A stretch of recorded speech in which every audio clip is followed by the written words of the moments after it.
Leveraging player and AI-powered business insights, unlocking value for hybrid monetization and growth in 2025.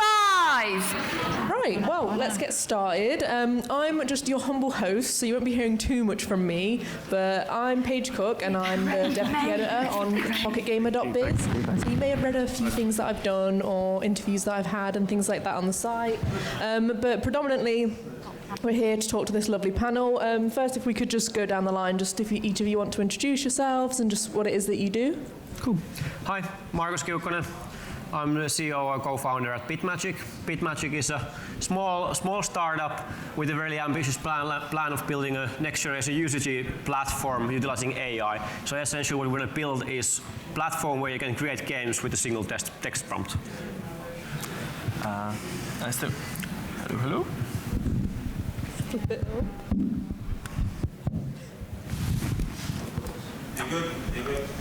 Yeah, is it live? Oh. So, nice to meet you, everyone. I'm Ivan, founder and CEO of SuperScale. We help game studios to understand and realize full business potential of their games.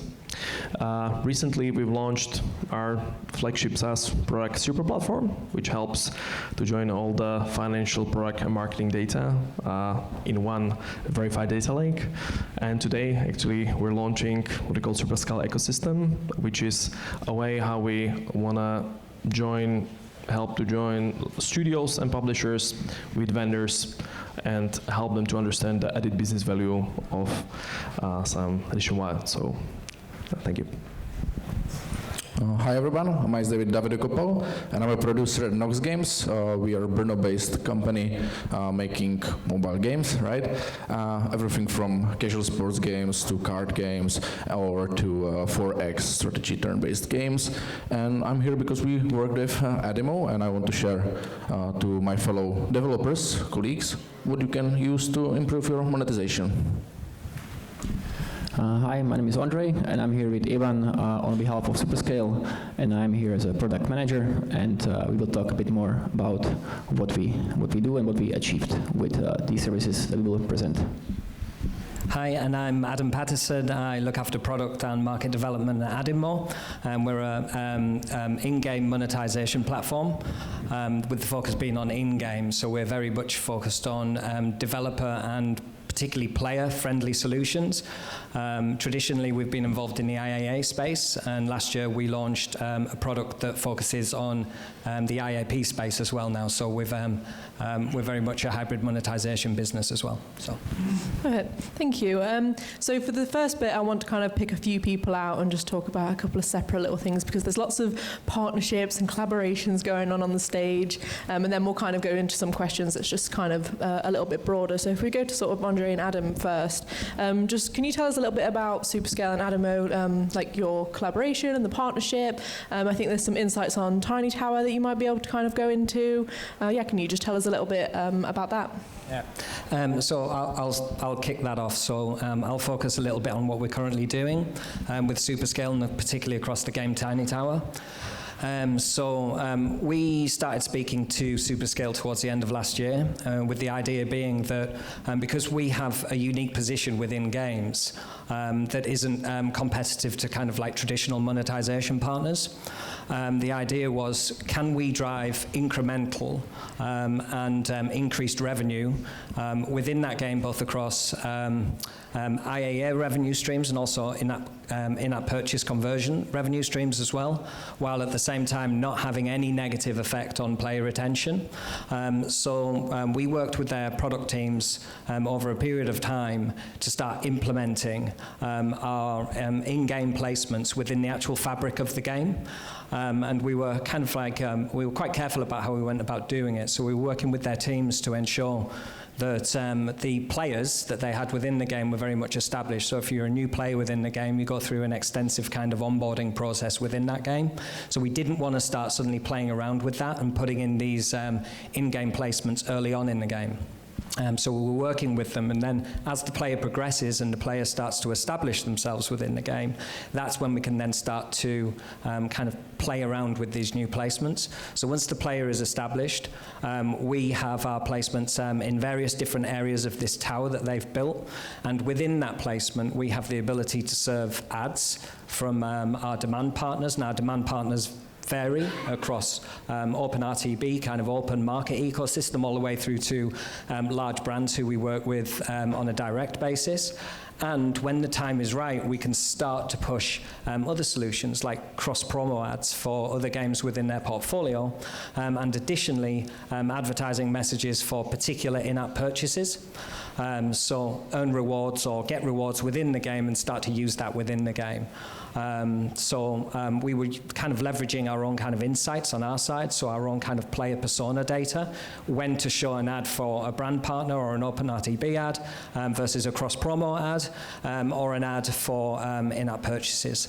It's really, really new, so Ondrej is going to show some of the data at the moment. We only went live, I think, just before Christmas. The initial test's looking good, so we're starting now to roll it out across the player base across that. So over to you. Okay, thank you. So yeah, as Peter mentioned, we basically started testing AdInMo just a couple of weeks ago, and we started doing slowly, right? Because you want to make sure that you're not messing up with player retention.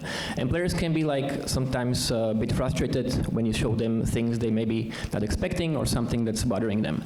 So we basically show it in a form of A/B test to only new players, new installs. So we make sure that we can understand how the behavior changes, or if it does at all. So after like 4 weeks or so, we came to like really clear conclusions. Through our platform, Super Platform, we can conduct like really comprehensive and really nice A/B tests, measure like all kinds of KPIs. So in this particular test, we showed the AdInMo ads only to 1/3 of all the new players. And after like 4 weeks, we could clearly see there was no effect, no negative effect on the retention, which for me was absolutely crucial, because you don't want to mess with your retention. That's like sacred retention, right? Everybody wants to have it as high as possible. You don't want to go it down, you want to go it up.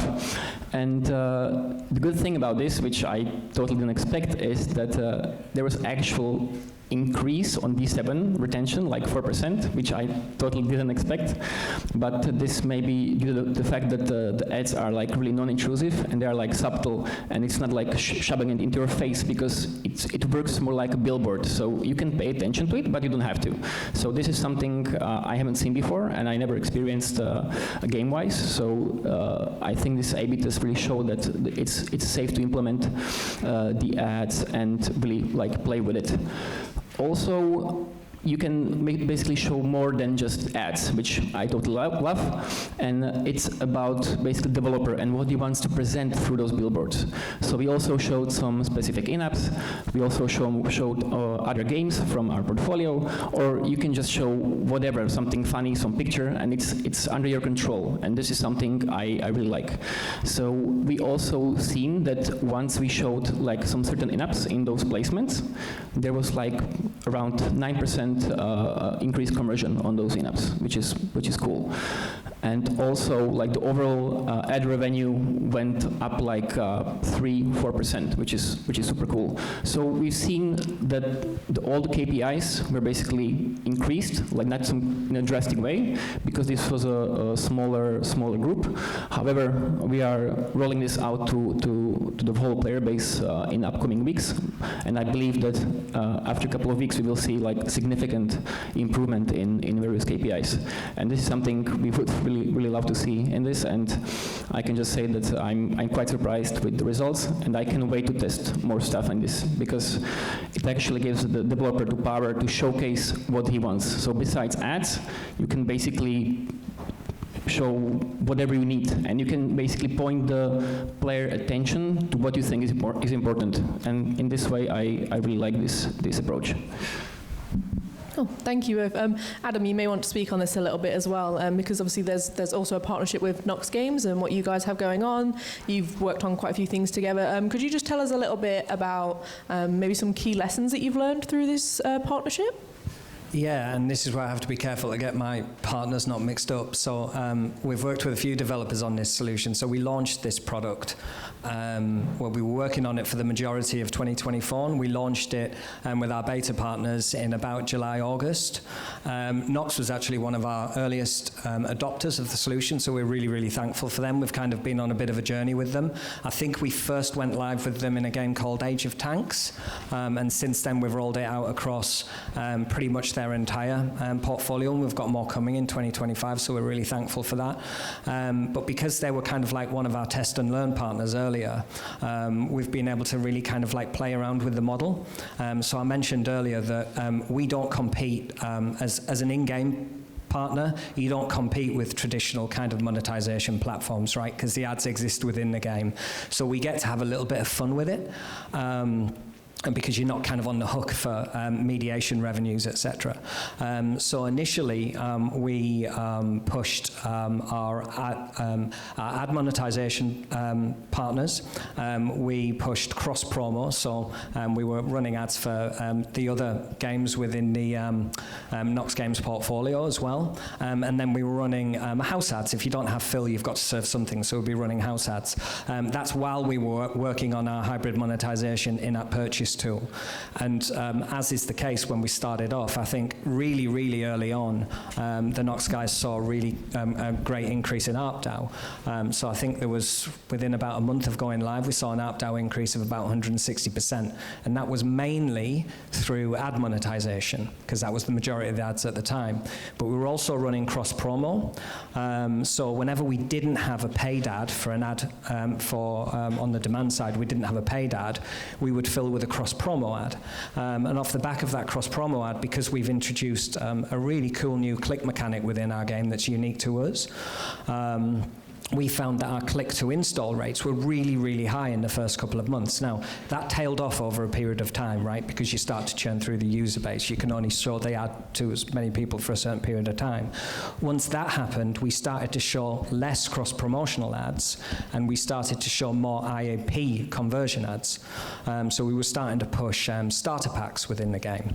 And obviously, as we all know, converting a player into a payer is a really, really difficult thing to do.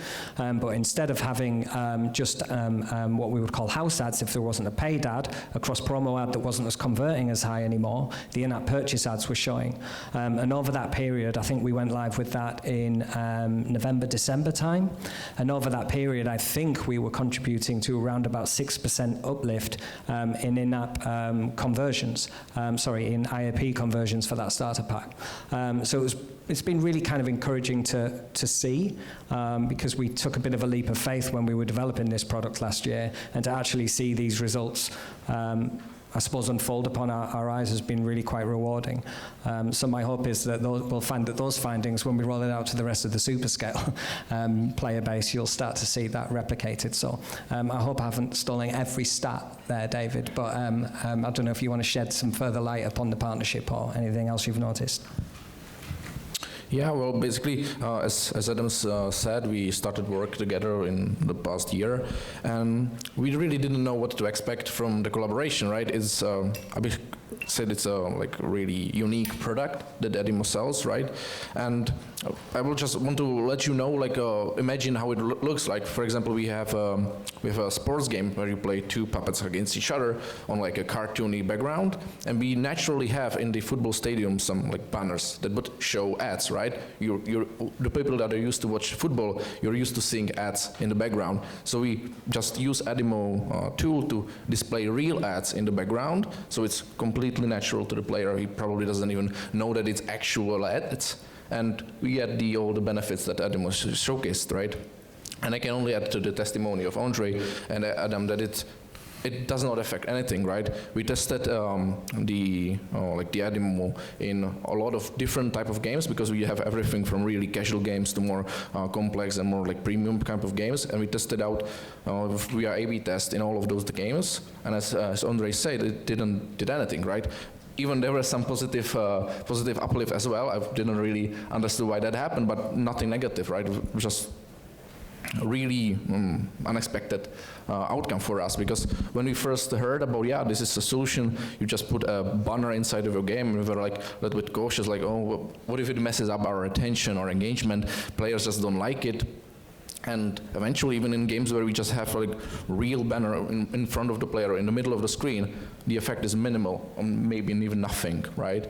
So I think it's really helpful, especially we had the new things, the clickable beta that we did together, where you can actually sell your own AIPs inside these banners. I think that it's actually adding value to players, because for us, we were able to remove all of the other force stats from our games. We don't have any other banners, any other interstitials, and basically use AdInMo to basically like compensate the lost revenue, right?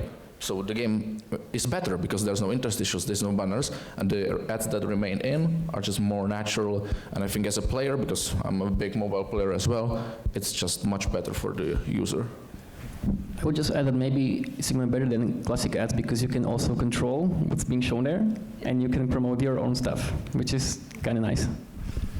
Yeah, that's a really good thing, because a lot of our games are on this like a very similar theme. We have a lot of tank games, right? So we were able to use the more casual games that are on the same topic and move the players from these casual low CPI games to our better games that are harder to get installs on, but they share the theme with the like smaller but higher install games. So that was really helpful for us.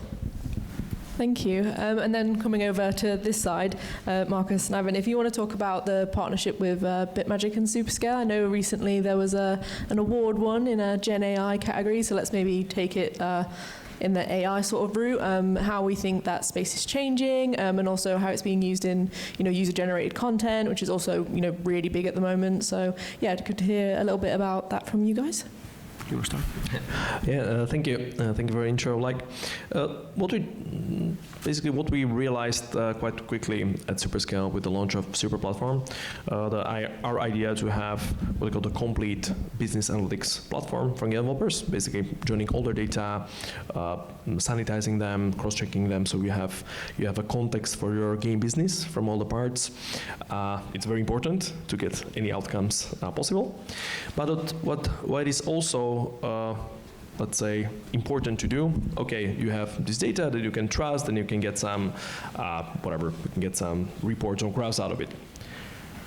That's also not enough to get the value out of it, because anyone can create dozens or hundreds of analysis and dashboards, but how to take an action, how to translate these graphs into solving a business goal or adding some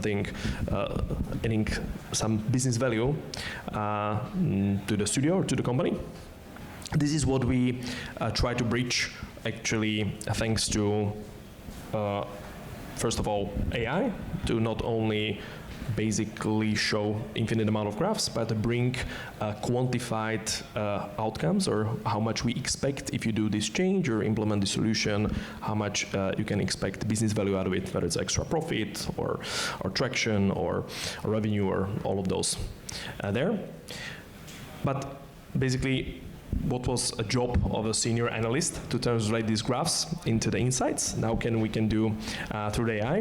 But the second part, how to unlock this value, it still requires some more action. So it requires some decision making from the executive team, and also it requires usually a partner who either has a solution or competency or basically a role which is able to unlock that particular value. And this is how the ecosystem was born.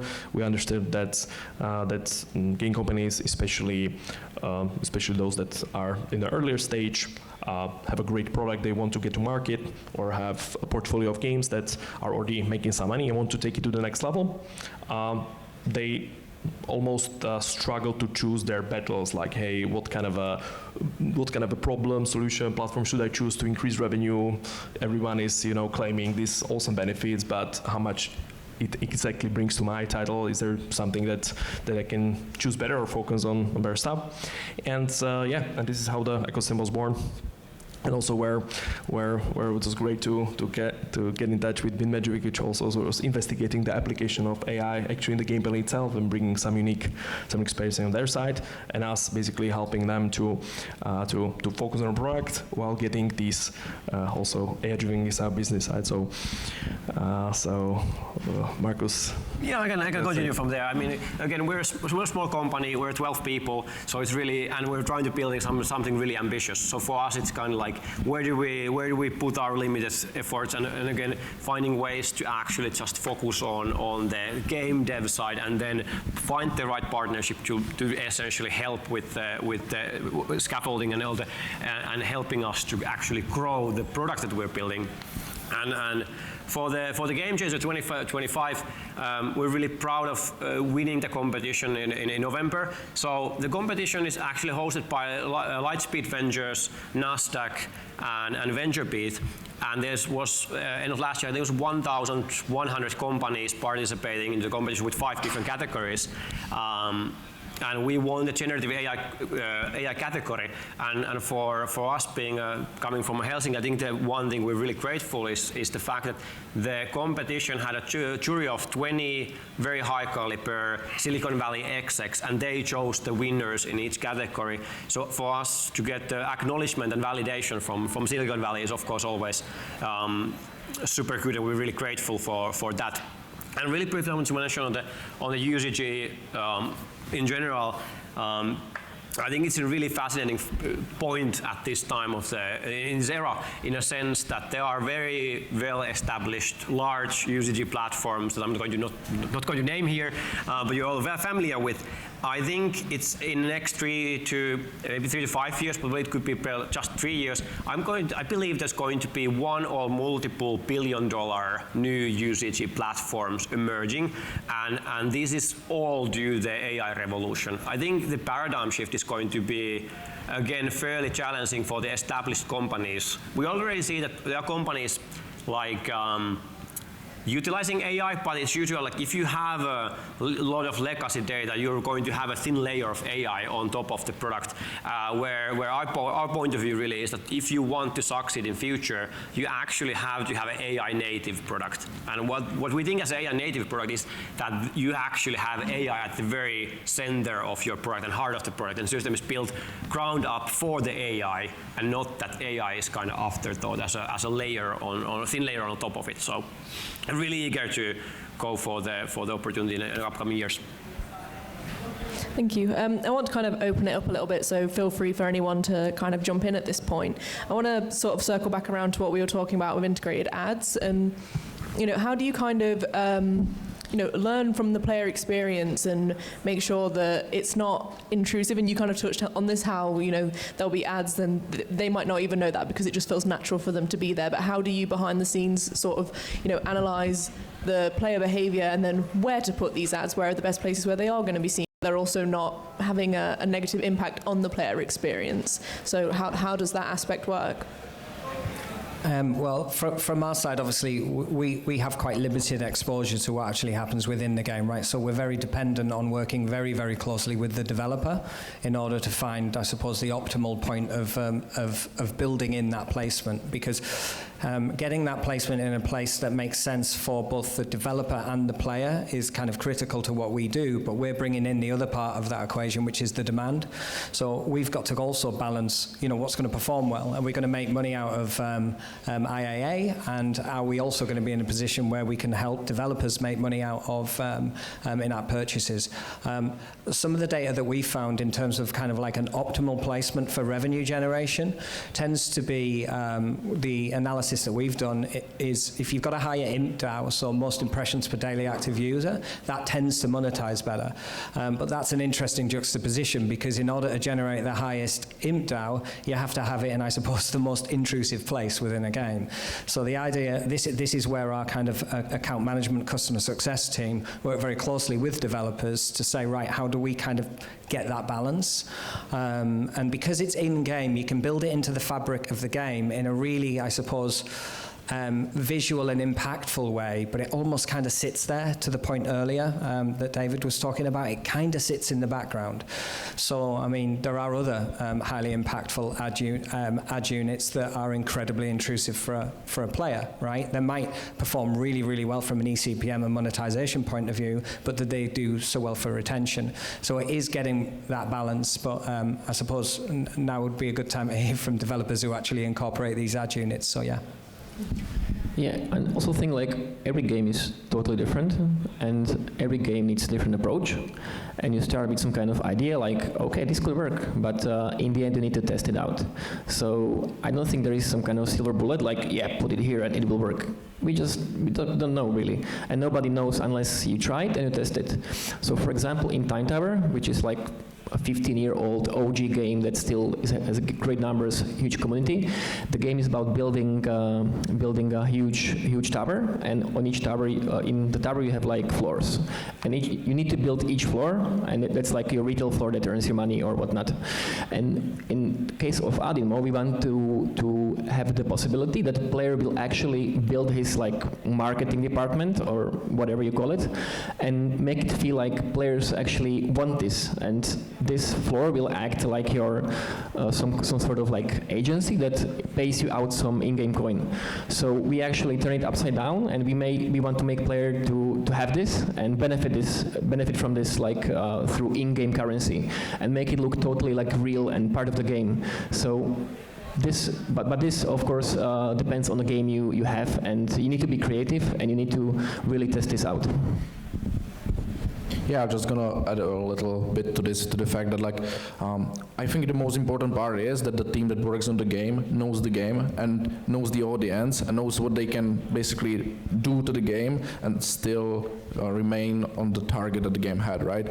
And in the worst case, again, we always, when we integrated something like this, we always A/B tested this. And on the start, we didn't even know if we want to add another way to monetize, because it's not so simple, and I think a lot of people in the room knows this, but like, you cannot just add 2 extra monetization placements, because yeah, it's not the same thing like, oh, if I have 5 monetization placements, I'm gonna make 5 times the more money. No, it doesn't work like that. Usually the best thing to do is to remove some things, because if you keep only the good placements, it works. But as Adam said, like, this placement is not competing with typical rewarded ad, typical doubles of currencies and stuff like that, because it's native in the game, right? And you can really make it not to stand out at all. And I think the best thing would be to just download some of the games that have AdInMo inside and look how it can be included into the game very naturally. For example, some of the other examples is that we do have a game that is like set in a city, so it's very natural to have billboards in the city, but our game is like this, like a fog in the graphics, like, so the billboard doesn't have to be like in the first layer of the game. It can be really in the background, hidden behind some kind of fog, and it really blends in with the other parts of the background, but still counts as an impression, still counts for the advertisers, still it works with all of the in-IP cross-promotion, but it's really natural into the game. So I think more types of monetization like AdInMo, maybe even audio ads, which AdInMo does as well, for example, can be a way to do an incremental increase in revenue, potentially in other things like cross-promo and stuff like that, without actually breaking your game down by adding multiple other new placements, which usually just doesn't work. Yeah, really briefly on, so we're still fairly early on, but again, echoing, I think it's just what has been said, that you kind of like, you have to just try it out and keep learning and always be A/B testing, because you never really know what the outcomes are unless you really validate the case. And how do you see hybrid monetization sort of adapting in the coming years? Because it already has so much in how we advertise in games. And how do you think that with the like of rewarded ads, which is again something that's much bigger now, how do you see that changing as well? Well, I think the future is hybrid, of course. And current numbers show that between 50-70% of revenue comes from ads, and I think this could go even higher. But this again depends on the game, on the mechanics, how it works, how it operates, what are the goals, and so on. But I think definitely the future is hybrid because it gives more sense, and it gives more abilities to developer, like to decide, to let player decide what you want to do, right? So I think that it's super real that the AI will decide in the future, like this player likes ads or he doesn't mind them, so we'll find like his ceiling for the ads is like super high, he can watch 10 ads a day. But some player might hate it, so we will show him less ads and maybe show him some in-app purchases or something other. So the system really will try to personalize the experience. And in this, I think the future will definitely be hybrid. Yeah, I think like it's going to be really important to segment players and personalize the experience to them, right? As Ondrej said, like, yeah, there can be players that you can just show hundreds of ads and they don't mind, right? Especially in like developing markets and stuff. But you don't want to show the same game to a person that's used to playing PC games and you want to onboard them to mobile, right? He's going to hate it. He's going to just turn off the game in the onboarding, right? So it's going to be really important to leverage the data that we're going to have about the players and segment them as much as possible and have the alternative ways to monetize them, right? Because someone might like interstitial ads, someone might like rewarded ads, because there's a lot of mobile players that really see value in rewarded ads if they are done well. And in the future, when we potentially going to see a growth in the overall number of players on mobile, even from developing markets, I think that as much, it's going to be best for the studios that will try out the new things and see how it can affect players in their games. Because as stated before, every game is different, so you have to just try out. Yeah, maybe I would also finish this conversation, which also what we've seen, especially last half a year, when we were preparing what became the ecosystem on our side. We've seen quite a few very exciting, innovative solutions on the market that actually bring something new, whether it's new ways to monetize or to acquire players or to understand them and whatnot. But exactly, there is this kind of a chicken egg problem, like, hey, look, this is this new cool solution, it brings something new, so I'm gonna try it. And companies usually need to rely on a brave developers that are there to at the right time to try something new. And also what we send like a go-to-market for the solution from SuperScale and super platform side, that to if we manage to understand and not only measure the impact on some of the games which are already well measured inside the platform, but also exactly quantify its different parameters of success, and then provide it as a kind of a template to rest of our partners. There's a massive value unlocked because for our other 150 games and 60 plus studios that we have, they, as we said, they're always looking for something new, but we need to de-risk as much as possible. Like, hey, what if my players wouldn't like this innovation? Oh well, we have this process to just showcase it to the new players only for a portion and so on. But actually, your game is similar to this one that we tested, and look, we have prepared the rolled A/B test with the control group as we tested ourselves. So again, like, I think scaling up these learnings that were on a, let's say, ad hoc or this kind of a beta phase into a process that we can bring this innovation to the as much market as possible. I think this is really what excites me, because we see a lot of interesting or even proven solutions that are just struggling to scale because of the usual I would say a suspicion from the studio side to just try the new shiny thing that claims that it works. Yeah, and I think from the kind of network side of things, the macroeconomics of this industry, they're not great at the moment. We've heard a lot today about UA activity, in particular rewarded mechanics and how they feed into UA activity. And if you look at the majority at the moment of UA kind of rewarded solutions, how many more non-skippable until 90-second ads can we squeeze into a game environment, right, before users just leave? My son, he's 18 and he refuses to play a game that has paid ads in it at the moment, right? So I think that, we've heard just then about, it's a time to innovate. And you know, that's what we're trying to do here at AdInMo, because yeah, we make money out of advertising, and by far and away the lion's share of our business comes from the demand side. It comes from monetizing these placements in game. But we don't fill every single placement in a game, and we wouldn't really want to fill every single placement in a game, right? There's different things you can do with placements, and that's what the kind of thinking was that we had last year when we decided to innovate and change our SDK to move away just from IAA into IAP as well, was to think, right, how can we take the game economy and implement it within the in-game environment in a non-intrusive way, where we're not asking users to sit through things they don't want to sit through just to get an in-game reward.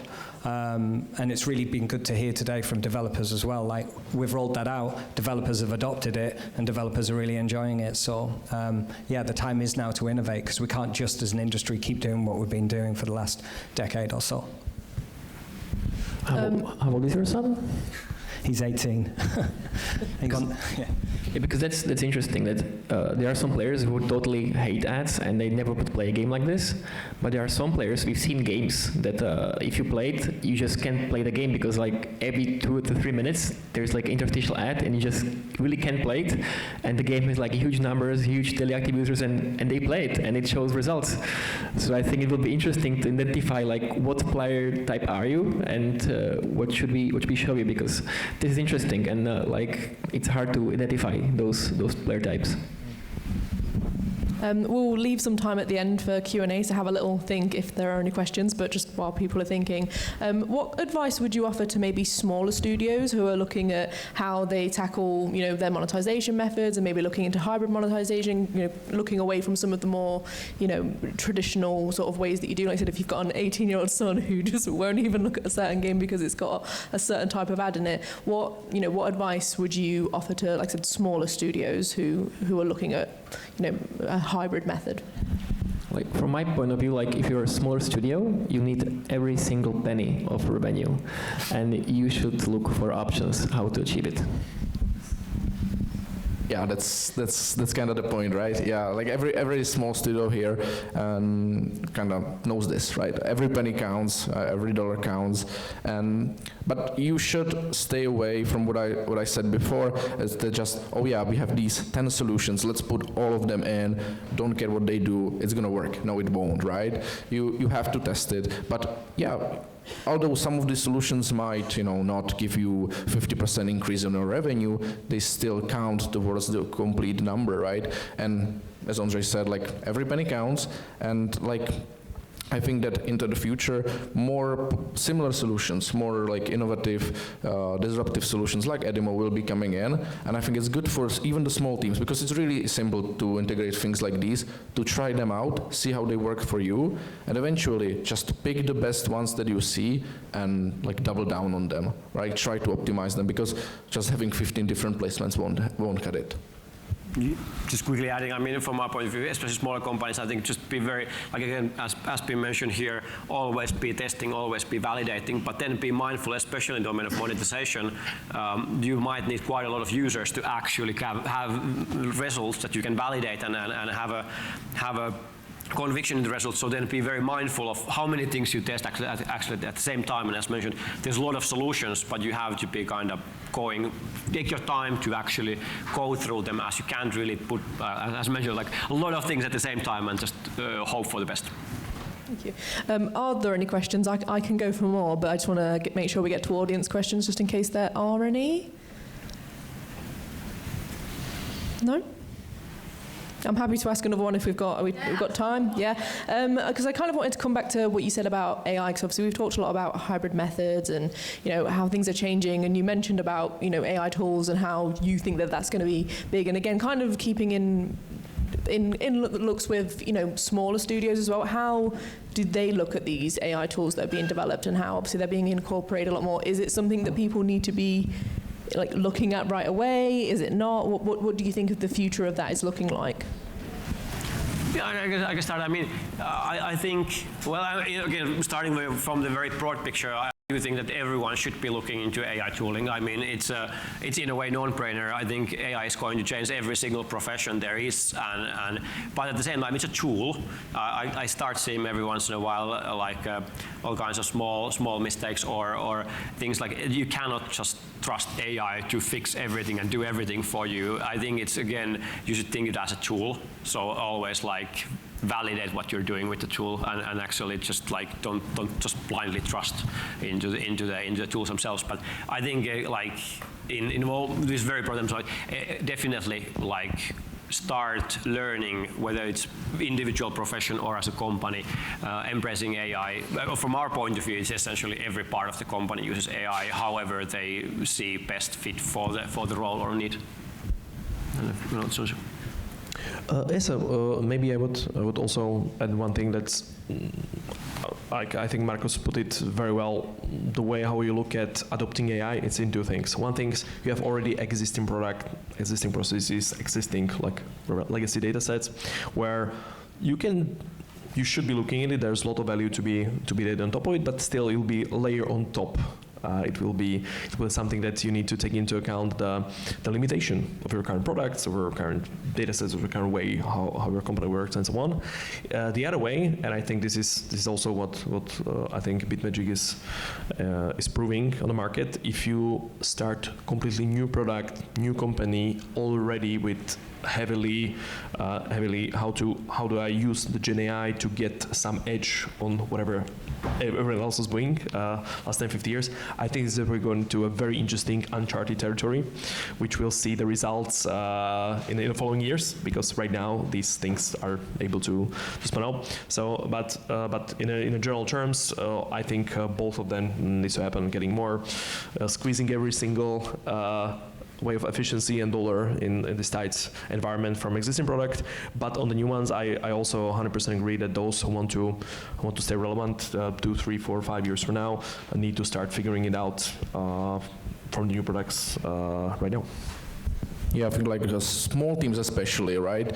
Not only that every dollar in revenue counts, every dollar in cost counts as much as important, right? And I think that we're not yet in the time that we could like hire AI agents to do the work. And I don't think so that anytime soon AI will be replacing work of analytics. It won't be replacing the work of designers. But what I think will be happening, and I think it's already happening, is that the people that hop onto the wave and become like an AI augmented designer or AI augmented analytics, those people will replace your work, right? Those will become the high performers in the teams, and those will be creating the best games, because you know, small companies, they usually have 1, 2, 3, 4 people on a game. That's the maximum, right?